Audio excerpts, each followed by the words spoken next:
Welcome to the podcast. This is your host, Andy Storch, host of the Talent Development Hot Seat and the Own Your Career Show, author of the book, Own Your Career, Own Your Life, and now my new and latest book called Own Your Brand, Own Your Career with my good friend, Mike Kim, who is joining me today. Mike, welcome to the show. Dude, it's so good to be here. This is so cool. We've done it. We wrote a book.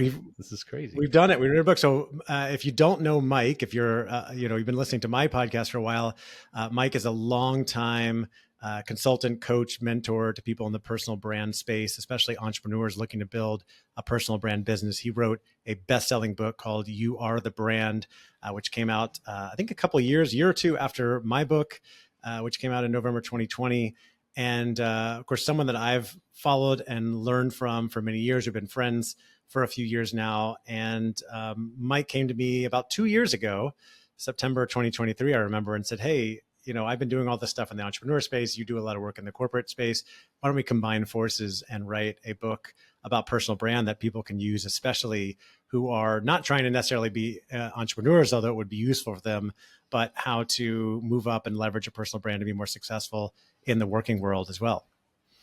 Yeah, now here we are. And I think that's the interesting thing about both of us.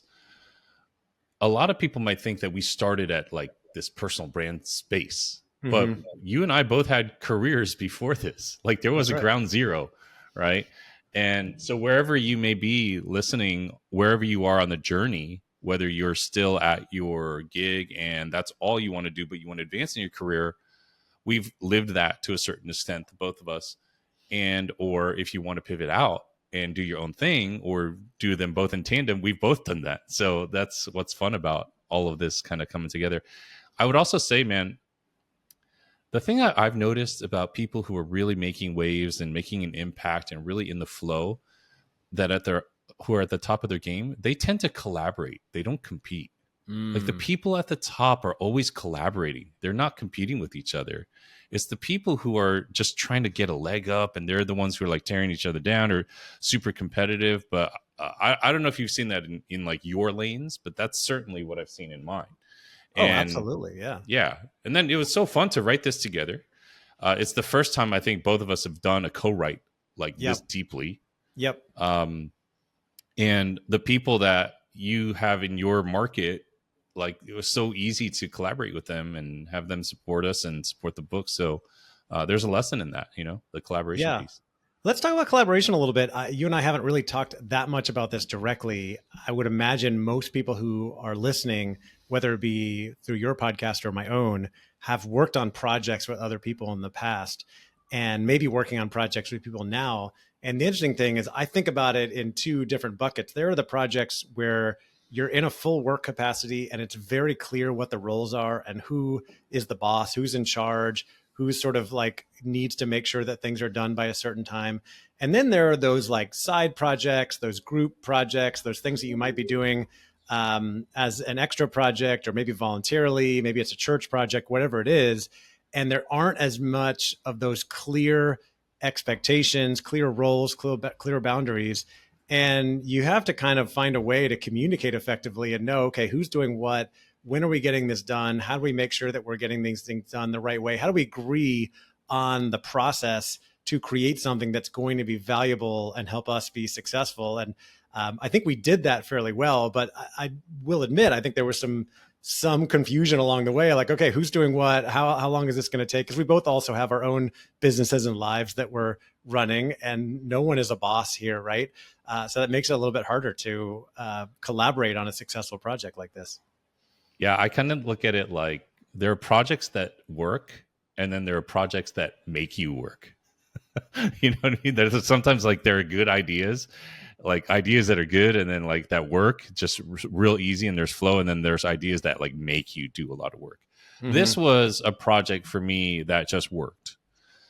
I felt like we had a great relationship, both personally and professionally. I knew your stock because you had run so many virtual summits. You had written a book, you'd marketed it yourself. There were not a lot of things that were going to be new to you, like first time things. And so for me too, I'd marketed I'd done podcasts, I had done summits, so we had a lot of very similar experiences. So I was like, anything we do to this for this book is not really going to be fundamentally new for Andy. Yep. The only thing that will be new is us kind of bringing our intellectual property together, Mm-hmm. us creating and putting work into the actual thing that matters, which is the book and the manuscript, not all the other ancillary stuff around it. Yep. So we were just able to hit the ground running. But I remember we did a few test runs as well. I remember we did a webinar really early on where we were testing out some of the content in the book, but we were both very clear on that. We were like, hey, let's do this webinar together. Let's see how our flow is when we teach together and when we present together. And both of us take a lot of pride in our work, but I think we're really easygoing. We can understand the contributions that the other person can bring to the table. And, you know, in the book, you talk a lot about teamwork, collaboration, Mm-hmm. culture. Well, we sort of had that. Well, Right. we definitely had that. Yeah. And you kind of let me do what I was good at, which was the writing part and really, really having my hands in the manuscript. Obviously, you've done a lot of work there, Mm-hmm. but we also communicated very, very clearly. Like, Andy, I don't know a lot of corporate people. I don't know a ton of people in that market. That's where you come in, and Right. so let's come together. So that was really cool for me, man. It was a really fun thing. We could have done better on project management for sure. No doubt. Maybe But hired somebody, but we we got didn't it need it. done though. And We got it I done. think Yeah. there's a big level of trust in there as well. And, we had to trust each other that we're going to get this thing done and that we're going to bring a certain thing to the table. And the other thing you mentioned, I don't know exactly how you said it, but basically taking a humble approach. I don't think either of us brought any ego into this. You were very quick to say, hey, we can put your name first. We can make this name, whatever you want to do with it. And of course, I'm not coming into the project with any kind of ego as well. I'm excited to work with you because I know you bring a ton of great expertise. And you offered to take the lead on the writing, which you did. And I'm glad that you did, because even though I've actually gotten quite a few compliments from people on the writing style in my first book, I do think that you are a better writer than I am. I think you're more thoughtful and strategic in how you think about laying things out, especially in a way that will be useful and valuable to the reader. And I really appreciated that you took the lead on that, and then I could come in and sort of add some of my flavor, my experience, my expertise to it, and make sure that it was speaking effectively to a corporate audience. Yeah, absolutely. And the thing about your writing style is that it feels like a friend is Yeah. just writing, not trying to be a writer, not trying to be an author. And I think having been in ghostwriting projects on my side, that's something that I really had to learn, and it was a pleasure to learn, to Mm-hmm. allow the other person to have their voice. Because, dude, at the end of the day, like, we'll be looking at this book when we're old men. We're Yep. gonna be like, gosh, remember back when we were in our 40s and we wrote that book like that? I Yeah, mean, you still have your book on your shelf right now. So that's right. I think to me, like, a project like this is one of those A level projects. Like, I try to take maybe 3 A level projects a year, Mm-hmm. like things that are really going to will really require my best thinking, my best thought, my best time, my best energy. And in that, it's like we can create something that's going to last for a really, really long time. 100%. And what that means is it's something that your kids will read, your grandkids might look up to and see. And so to me, it's really important to steward that. So that was huge. Right. That was huge. I think of that often as a legacy project. What's going to help build your legacy? Something that you could give to kids or nephews or your family, and will be there for a long time. And not everybody is going to write a book. Not everybody wants to write a book. Not everybody needs to write a book. But I do think we're going to get into personal brand. That one angle of personal brand that is useful to be in the back of your mind for anyone is, what is the legacy that you're going to be leaving behind in the company you work for, with the people you work with your family, in your life when you're gone, right? How are you going to be remembered? And a lot of that is how you impact others, right? And it doesn't have to be as a big time influencer. It could just be, how do you treat the people that you work with directly? How do you treat your family?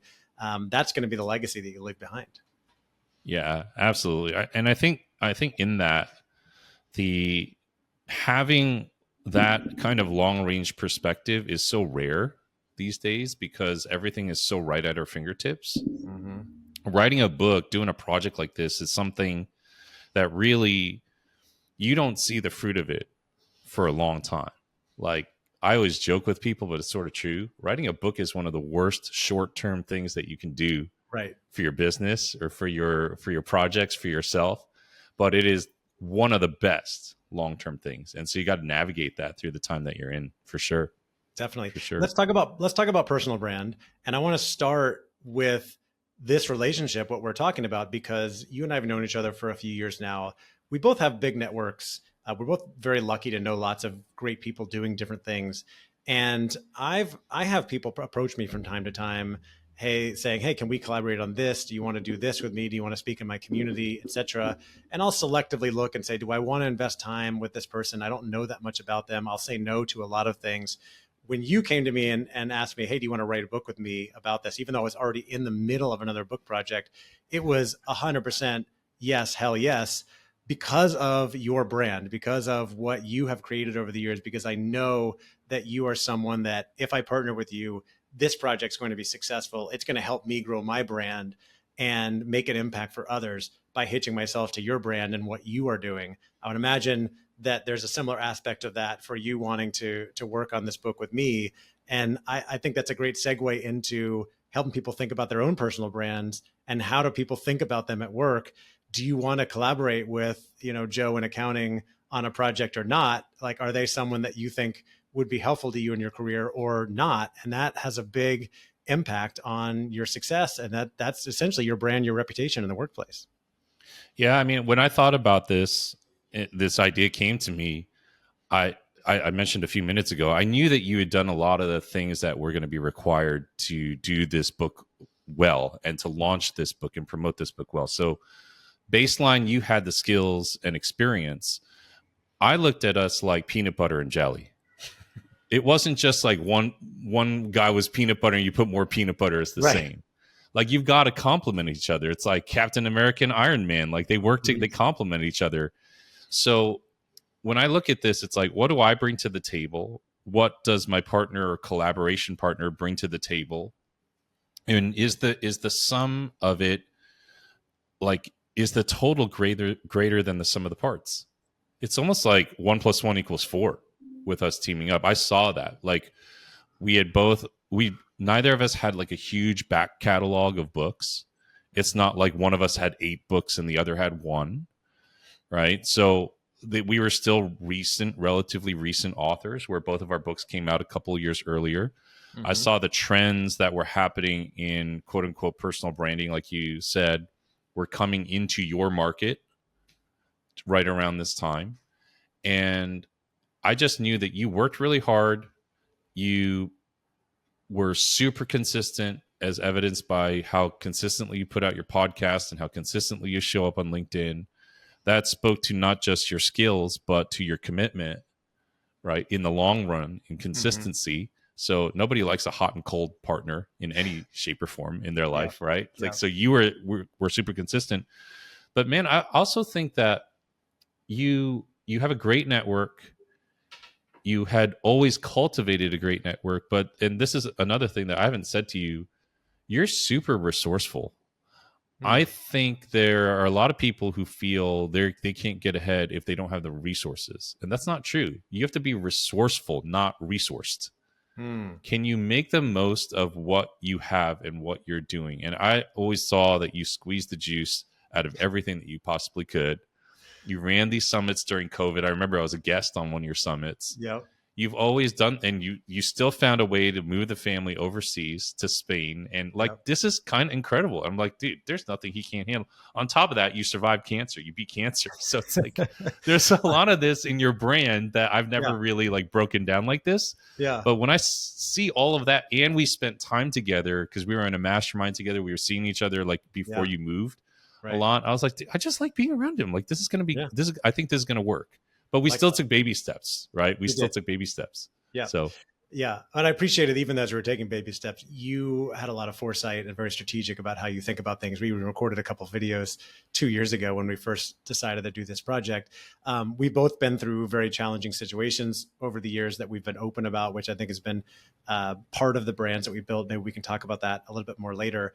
But I want to make sure that people get some value from this conversation if they're not already. So let's talk about what's in this book that we've put together, because we didn't just say, hey, let's just take some stuff from your book and my first book. Like, we really went out and we did some research. We went back into our networks, into our experience, talked to some people. I conducted some interviews with some experts over the course of the last few months to think about what's going to be really valuable for any professional who wants to think about building and growing and owning their personal brand so that they can achieve more success in their careers. Hold on one second. My AirPods just clicked out. I just wanted to let you finish your thought. Hold on one second. They just like totally blanked out. Let me see what's going on. AirPods. I saw your lips were moving, so I was like, I don't want to interrupt him. Let him Can you talk real quick? Okay, testing, hold on. Testing. Let One, me get. 2, 3. Okay, there. I don't know why it's okay. We're what good. were you asking? Yeah. Okay. We're good. So I said, I'll just kind of repeat it and go into it. Okay. So let's talk about this book. No, what I said was, okay. So what I said was, we've both overcome some really challenging situations over the years and been pretty public about those as well, which I think has contributed to the brands that we've built and how we've been able to use those to help others. And maybe we'll talk about those a little bit more later, but I want to make sure that we talk about this book and what people are going to get from it and make sure that we give people value in this conversation. You took the lead, so maybe I'll let you take the lead on talking about some of these things, because we didn't just say, hey, let's pull some stuff from your first book and my first book and put them together. We really went back into our experience, our conversations with others, what we've observed in the marketplace. I went out and conducted interviews with some experts in the personal brand space to make sure we had some really, really powerful advice in here for people to be able to build, grow, and own their personal brands in a way that they can leverage those to achieve more success in their career. So let's talk about what people will get from reading this book. Yeah, I think one of the big things that's changed, obviously, over the years is this concept of a personal brand. And what does that mean? You can ask people, what is personal branding? And you'll come up with 10 different answers. For us, and what I've seen in my space is that it's really an identity comprised of your ideas, your expertise, your reputation, and your personality. Back in the day, you and I would just call that your reputation.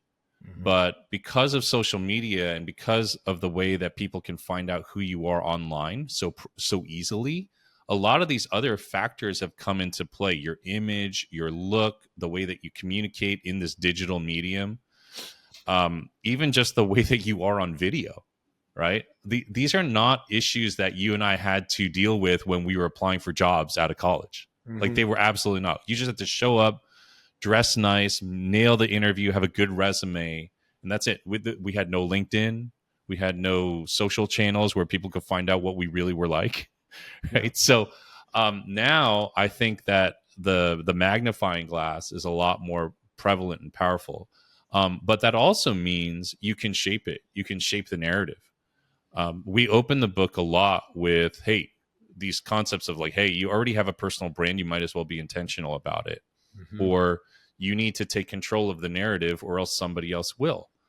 And so learning to talk about yourself and communicate the thing that you want to be known for, especially in a corporate setting, is something that's so incredibly important. You touched a lot on that early on. And I'll be honest, I was kind of surprised that our early readers and your listeners, your clients were saying, our team members, our employees really need to tap into purpose. They need to tap into their why. They need to get clarity on who they are and why they work here and how working at this company or this organization is going to help them move forward. You and I are big believers in personal development. Not everybody is right off the bat in their life. But if you help meet them right where they are in what they care about, which is their job, which is their fulfillment, which is their livelihood, then it opens the door to be able to talk about deeper things. And I don't know about you, man, I think one of the most rewarding things was to see people have this light bulb go off and them say, wow, my story really matters.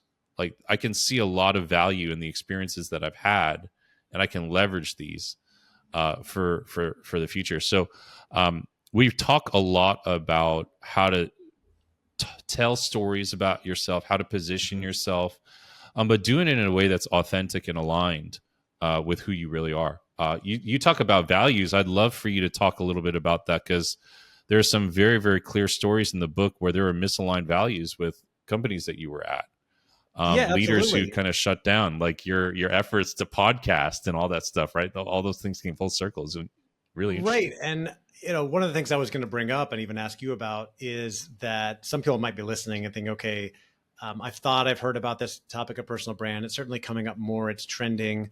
I'm not trying to become an influencer or a podcaster or an author like you guys, but I am intrigued by this idea of being more known for something, for being an expert in some area, in a way that more people know about what I'm doing. Because as we've heard and we've learned from our own research and our experience and talking to so many others, there's still a myth out there, I think, for a lot of people that, if you just show up and work hard, that you'll be rewarded for that and you'll move up in your organization or achieve all your career goals. But we both know that's not true. I wrote in my first book that you really need to take ownership of your career and be intentional with what you're doing, be proactive if you want to achieve more success and more fulfillment.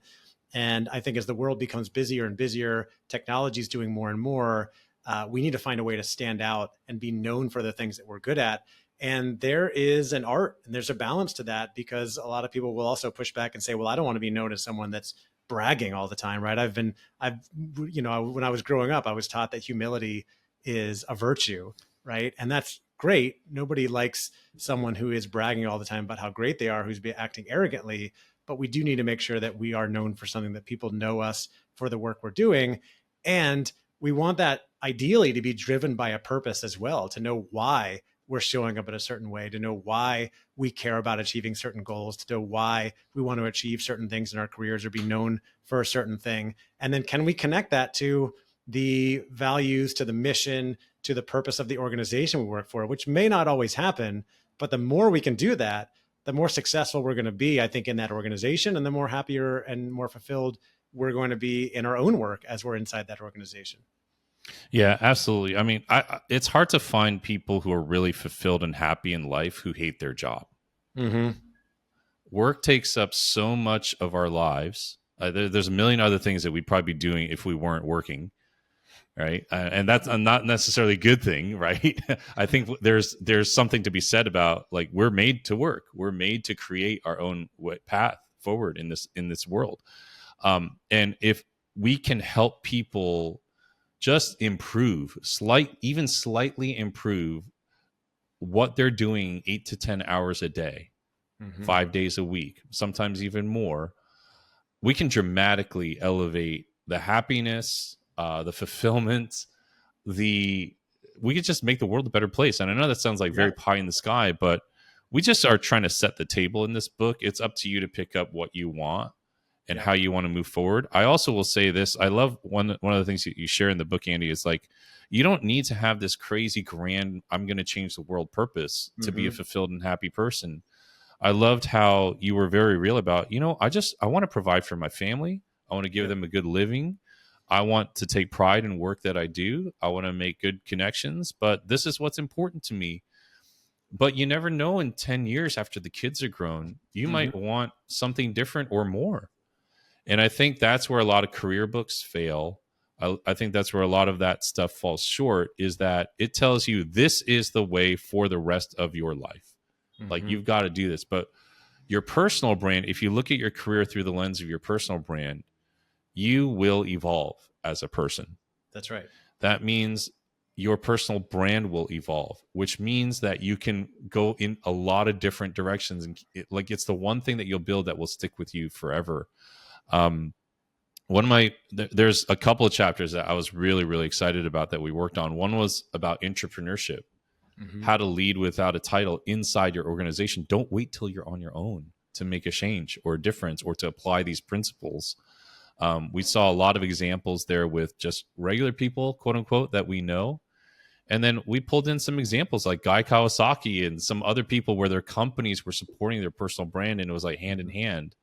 And even your example, like Right. your manager was like, oh, I'm not sure about you doing this podcast thing. And then a year or two later, after you'd moved on, he circled back and reached Yeah, out to well, you. let's talk about that, because one of the things I think is really interesting and cool is that how the market is changing. You talked about us as individuals evolving, the market and companies are evolving as well. It wasn't that long ago.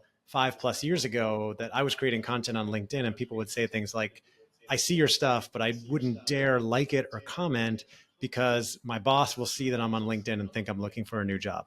Right. And so I can't interact or engage with people on LinkedIn very much.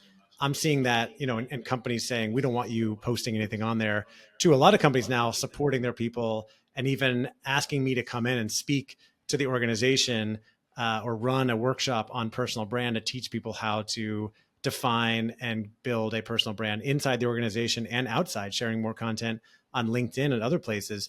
My own personal story with that, as you mentioned, was several years ago. I was working for a consulting firm more than 5 years ago, and I started getting into podcasting and sharing content online and building a brand. And I went to some executives, leaders in that firm at the time, and suggested, hey, we could start a podcast. I could take the lead on it, and I think it would be helpful in growing our brand. Now, they didn't really understand what that meant at the time or what the value could be to the organization. So the response I got effectively was, hey, we're not going to do that. Just focus on what you're supposed to be doing, get back to work, which has happened to me a couple of times in my career. And both times that's happened, it was a signal to me. It was deflating in the moment, but it was a signal to me that I'm going to need to move on to do something different so that I can still pursue my passions, the things that I care about, and that I think will provide value in the world. I ended up starting that podcast with the support of another organization. It ended up growing and becoming a conference and building a big following and network, leading to me building, a multi-six-figure business on my own, using that podcast as a foundation and a base, along with my book and many other things. And it is funny that because several years later, the founder of that company did come to me and ask me for some advice on leveraging LinkedIn to build a personal brand, which is, and to be fair, he wasn't involved in that decision initially. And like we said, people and companies change. The exciting thing to me is that a lot of companies are coming around and really are interested in supporting people and building a brand because they see how it could be valuable, not just to the individuals, but to the organization as well. And we have a whole chapter about that in the book. Yeah, yeah, it's advocating for companies really. This is the way of the future. Like, you're not going to change. You can't bottle it up. You and I are both sports fans in our own right. Like, it's so interesting to me that the proliferation of podcasts on YouTube from players who are still playing. Mm-hmm. Like, we've never seen this kind of access before. These are the trends. These are the things that are normal to people. Yeah. In what they see. One of my other favorite chapters was, and this, we put a lot of work into this one, talking about AI. Mm-hmm. And this is something that is not going away. No one knows really what's going to happen and how this is going to all pan out. But in the book, we talk about 7 human traits that will matter even more in the age of AI. I remember when we were working on this, we're like, do we call these 7 human skills? Do we call them characteristics? But we went with traits because traits are the essence of who we are. Skills, machines, software, AI, whatever, name it, it's able to replicate our skills and our execution. But the world is changing fast. It is. And we wanted to, we felt like it would be a huge gap if we didn't touch on this. Right. Can you share a little bit about trust and what you've seen in your space? That's the currency that's even more valuable now than it was before, right? Yeah. Trust. We talked a little bit about trust earlier when just talking about building our own, partnership and relationship. I remember, going back again several years ago when it became very trendy to talk about STEM and getting your kids into, the sciences and learn coding and all that stuff. And I remember thinking at the time, not that I'm always ahead of the trend, but yeah, this could be useful. But I think in the future, technology is going to handle all this stuff, and it's going to be the people skills that are really going to help us stand out. So I've always said, hey, I want to teach my kids to know how to talk to others and build relationships. I don't know how good a job I've done of that so far, but as we've seen things progress over time, technology is doing more and more. AI is doing more and more. We hear all these things about programmers either being out of a job or so-called vibe coding, the ones that are able to leverage AI to create even cooler applications and products and whatnot. I think we both agree that as we go forward in the future and technology does more and more, it's going to be the core human skills that really allow us to stand out and not only build our brands, but be more valuable in the workplace. And those human skills are things like being able to build relationships, to communicate effectively, to build trust, to influence other people, to think critically, to build a personal brand, things like that. And a lot of trust comes from the influence that you create in a team, in an organization, in a marketplace, right? There are a lot of people that trust each of us who don't even know us that well because of the brands that we've created, because of how we've shared openly about the things that we're doing, not just all the great things, but even the hard things that we've gone through, as I mentioned earlier.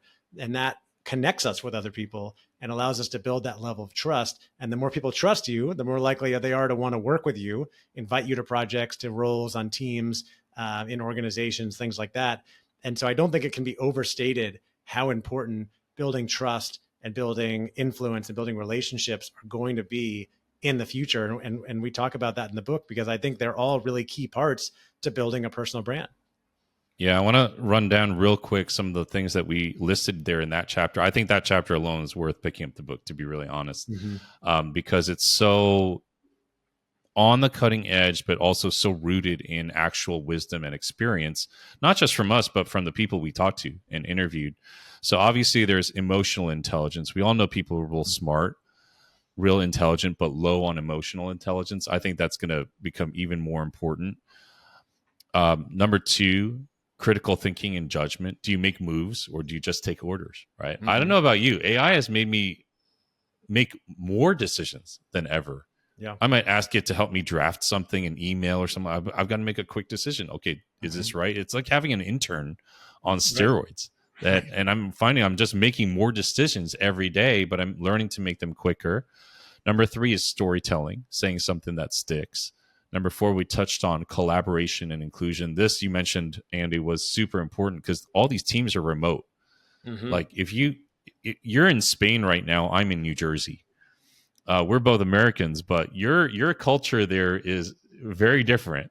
Yeah. And if you came to where I live, you'd be like, man, everyone looks like Mike. Everyone's Asian around here. It's like, like, can you actually work with anyone anywhere? I don't think people really think about this stuff. So that's going to be super important. Points 5 and 6, adaptability. Can you shift with the times? We're trying to do that, learning AI, just getting this book out, we're working together. Resilience, we talked about next, which was your ability to bounce back. We shared a little bit about your cancer story and overcoming the hard things that we've both gone through. And number 7, this was a really interesting thing, was I couldn't figure out a better way to say this, but all I could kind of land on was like taste and discernment. Like, I think so many people are afraid that their jobs or their roles are going to get taken by AI.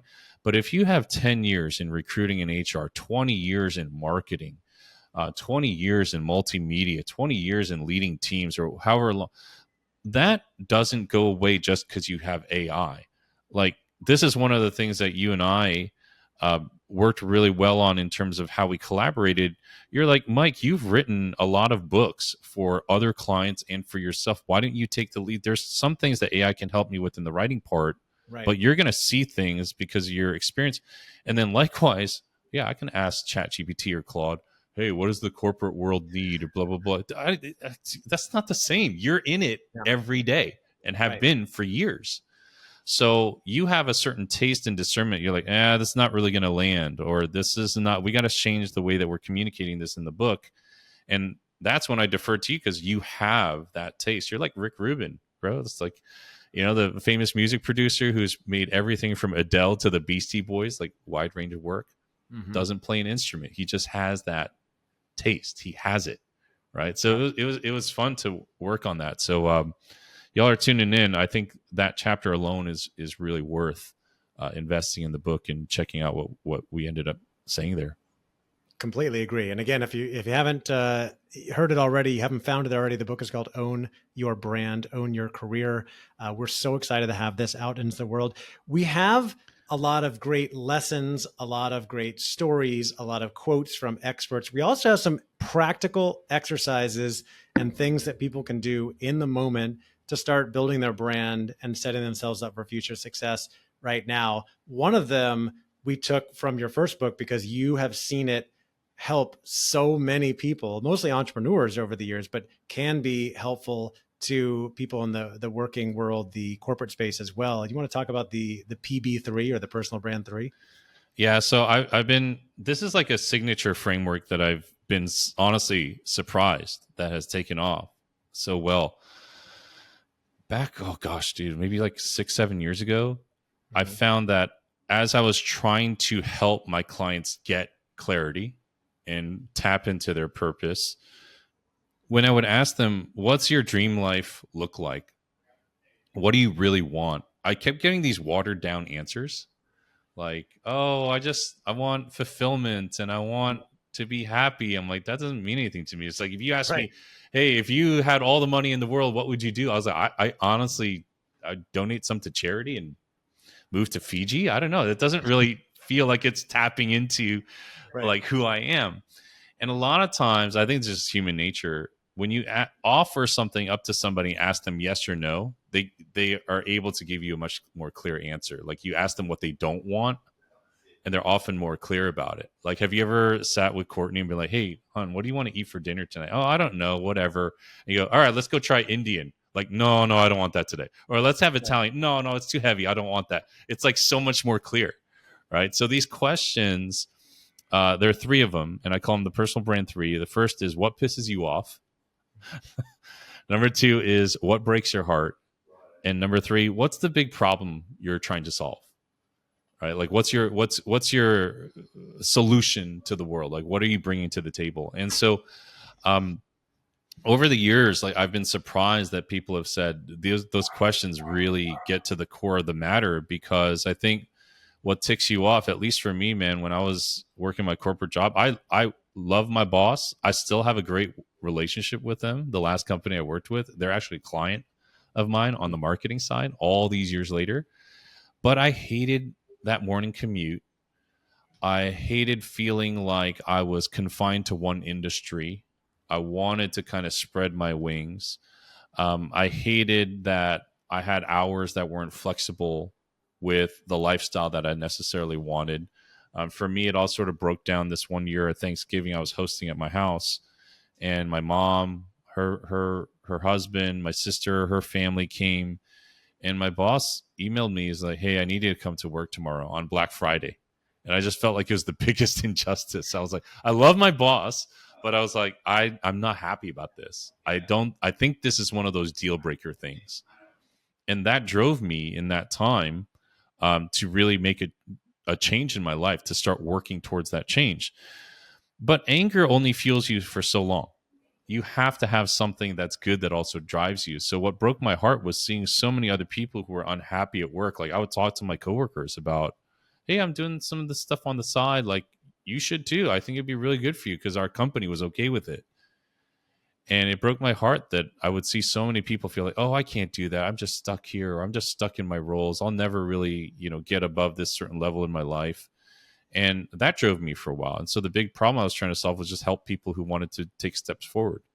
Now, if you ask me those questions, I have different answers. It's been 10 years, but I've Mm. evolved as a person. And it's the same thing, kind of like what you were saying about values and purpose. Like they can evolve and they can change over time, and they should. So I find that I ask myself those questions every now and then, just to do a fresh reset. But yeah, I've been Mm. surprised at the like the response to those questions. Right. Yeah. And people learn a lot about themselves just by sitting down and answering some of these questions. Two other exercises you have in there that I love doing, both really simple, but are helpful just to get you journaling and thinking. One is, who are you essentially? Like, how do you think about defining yourself?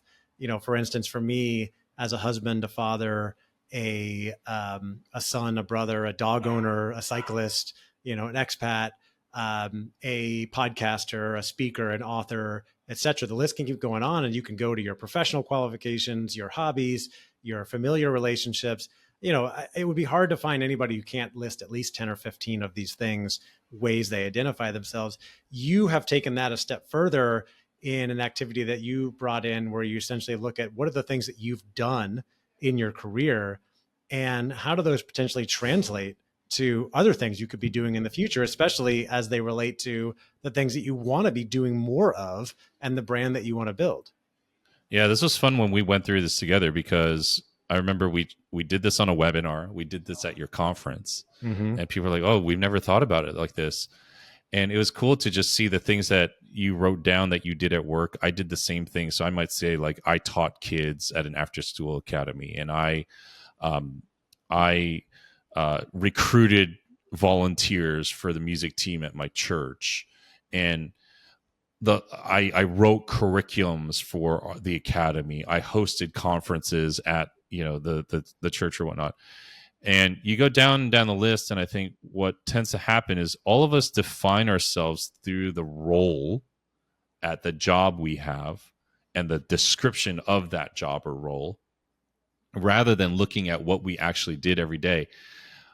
It's funny when we went through yours, yeah, you had all your consulting roles and things like that, but then we dug down and we're like, you led meetings, Mm-hmm. and then you put together happy hours and company functions and parties. That was not in your job description. Right. And so when you just cross out the end of the sentence, I arranged happy hours and get-togethers for all the employees in the team. You just cross out this, like, I arranged parties and happy hours. Like, Right. you were naturally a networker, and like you see Yeah. these things and looking back at yourself, you're like, holy cow, I've done a lot more than my resume gives me credit for. Yep. And you start to see yourself in a new light. So yeah, we were really surprised that that landed so well because we were all these smart people at your event, and they're like, "Oh, I've never seen myself in that light Right. Never thought before." about it this way. Yeah, so The it's been cool. the other exercise is another simple one is what do you want to be known for? And this really forces you to sit down and think about, okay, maybe I have a reputation, maybe I don't right now in certain ways, but if I could just wave a magic wand and ask people around the office or that know me, what do I think of when I think of Mike? What do I think of when I think of Andy? What do I want them to think of? And everybody has something in their head, right? For me, I usually write things like generous, helpful, kind, inspiring, motivational. But I've had clients and people go through this workshop talk about integrity, hardworking, someone who gets things done, an expert on neuroscience or AI, whatever it is that you work on, someone that's known as being committed to their family, someone who loves travel. Like, what do you want your reputation to be? Because once you know what that is and you're clear on it, then you can start checking in with yourself regularly and asking, am I showing up in alignment with my brand? Or am I just paying lip service to that and I'm not actually showing up as a generous, kind, helpful person, hardworking person, whatever it is? Because part of the work that we're talking about is defining what you want your brand to be. But the real value comes from doing the work, right? Showing up in a certain way around certain people, impacting them in a certain way at work as well as online on LinkedIn, wherever it is. Yeah, and that's one of the things we touched on, like, at the very start. It's like, don't just build a brand. We understand the concept of building a brand, Mm-hmm. but become it. Like, actually embody who you're trying to sell yourself off as, how you're trying to come across. Do the hard work of becoming that person, of becoming your brand. I think we've all seen this around online in everyday life. There are people who, to be honest, they feel like this attention is owed to them. There's a sense of entitlement. In my industry, in the marketing and kind of wild west of business, this is where you see people, Andy, who rent a really nice Airbnb and a bunch of supercars, and they do a Yeah. video shoot, and they're trying to basically imply that this is how their lifestyle is, and it's like a total crock, right? But then the pendulum can swing the other way, where people then are oversharing things in the name of authenticity, and they're selling their struggles. They're not really providing any solutions. Like, they're getting attention, sort of like an accident on the highway, and everyone slows down, and yeah, they're getting eyeballs, but it's just a train wreck. Like, these people who go on social media and air out dirty laundry about their Mm-hmm. family or their, whatever. You know, there's a way to do this and share lessons through the struggle if you slow down to do it. But I've seen also, like, an opposite and equal reaction to the influencer side. Like, they're oversharing in the name of authenticity. Yep. Where we're coming at it is, hey, can you build a campfire around what you're sharing? By that, is it warm? Is it inviting? Is it inclusive? Is there a seat at the table for other people to be there and share their stories? That's what happens at campfires. Is it a light in a Mm-hmm. dark place? And just doing the hard work of becoming a better person, becoming somebody that people want to actually be around, you will go way further in your career if you work on those things and then put a little bit of elbow grease into learning the skills and the strategies that you have to in order to stay relevant. But 100%. likability goes a long way, man. It's It huge, really whether does. it's inside the workplace or outside. We've got a whole chapter on LinkedIn. So if you're listening, don't worry. We know LinkedIn is the place to be to build your brand in the corporate space. We may just need to do a separate podcast episode about leveraging LinkedIn because there's so many great things to talk about there. But the last thing I want to ask you about or talk about is that I thought this book would be purely about personal brand, both theoretical and, of course, the exercises, tips, and tricks of building your personal brand. But you really went above and beyond. You went and did some research, did some interviews, and added in a whole chapter with some really great insider tips on how to best interview, get those job opportunities, show up with a great resume, as well as do a great job with the interview and get the job that you want. That probably started with the personal brand that you built, but then take people all the way through so that they can continue to upgrade and get better roles if they want to. Yeah. So for all of the stuff that helps you land a role, right? A resume, come across well on the interview, like despite all the technology, those two things, you still have to do them. And I don't think it's changing anytime soon. So what we did was we interviewed a ton of people that we know very well, recruiters, hiring managers, to tell us really what the process is like. It was kind of shocking and also in some ways really sad, where like you could be really qualified for a role and a company might just take somebody else, but they have a longer range plan to like get you for less money. Those are some real life stories that we share in there. But how you come across well, like who's the first line of defense, right? It's that recruiter that maybe reaches out to you. So how do you make it easy for that person to do their job and connect you with the hiring manager or the organization or the company? How do you set yourself up for your interview where you're not memorizing things? People who are conducting interviews now, they're trying to throw you off. They're trying to see how you respond to a high pressure situation. It's not a date. It's a trial. It's like, let's throw some uncomfortable questions to this person depending on the role and see how they respond. So there are some really good interview frameworks in there that will help you remember what to say on the fly. And these are the ways that you rehearse. Um, in a lot of ways, it makes you a better communicator. It helps you understand your own experience and your own story. So when you take the time to inventory your experience, some of the exercises that we mentioned here, and then be able to apply them into a framework, into an interview, it can go really a long way. One of the things that we have in the booking is that the framework frames the work. Mm-hmm. It's like if you're going to memorize every little thing that you've done, you're going to sound like a robot. You need to be able to communicate your value and your experiences and demonstrate that you can think on the fly. But you also don't want to go in there cold, right? You want to be prepared. So how you can create some sort of a set of stories, of anecdotes, of experiences that you can pull from at any time so that you can be interview ready. So I think that's one of the most practical chapters we have. For me, it was very eye-opening to see that. I'm really grateful for the people that contributed to that. And we're hoping that it takes a little bit of the stress out of applying and looking for roles. Yeah, because that's never easy. It's never easy. Speaking of that hope, Mike, now that we've gone through this process, this has really been about 2 years that we've been working on this together. What do you want people to do with this interview? What do you want people to do with this book? What are your hopes for what it does for them and maybe even for us as well? First, I would hope that the readers really, people who get the book really read it. The book is a lot more action oriented. It feels more like a playbook than something that you're just supposed to sit down and read. We want you to do the book, not just read it. At the end of every chapter, there are questions to help you unpack the stuff that we talk about. There's also a free workbook that you can just download at ownyourbrandbook.com. You don't even need to buy the book. You can just go get the workbook. But obviously, we encourage you to buy the book so that you have the material to work through the exercises on.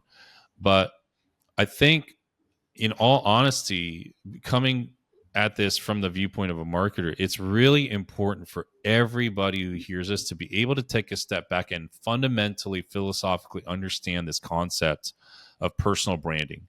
Because if you do, it is something that will help you for the rest of your life in every other area of your life. If you know how to communicate yourself, convey what is important to you, understand your own value, understand the value of your stories and your experiences, there's not a single area of your life that I think that this won't improve. Mm-hmm. So this is a really a life book disguised as a career book. Yep. And if you do these exercises, you will be so much more confident. You'll know yourself better. You'll understand the value that you bring to the table in any situation. And the world will just be a better place as a result of that. For us, for the book, what I hope it does for us is I hope it just opens up more of the world to us. I think that's something that you and I share as values. We love seeing what's out there in life. We love doing and experiencing these things. You're over in Europe. I'm going to get over there so that we can do some events over there together. Heck You're yeah. inspiring me, and all I know is that when you try to put good work out into the world and you've done your best and then you forget the rest, you just let it play out, but you do your part, your world enriches and it opens up and you have these experiences that you could never in a million years uh, create for yourself. Dude, we're friends because we both stepped out. Yeah, Would never have met that's right. ever. And I'm so glad we did. So Likewise, that's, buddy. I am yeah. I am absolutely grateful for you and for this experience and for this work that we're putting out into the world. I do hope people, if you're listening, you'll go get the book, you'll read it, you will take some action from it. The book, again, is called Own Your Brand, Own Your Career. It's available on Amazon. As Mike said, we also have free resources, including a digital workbook on our website, ownyourbrandbook.com. That's ownyourbrandbook.com.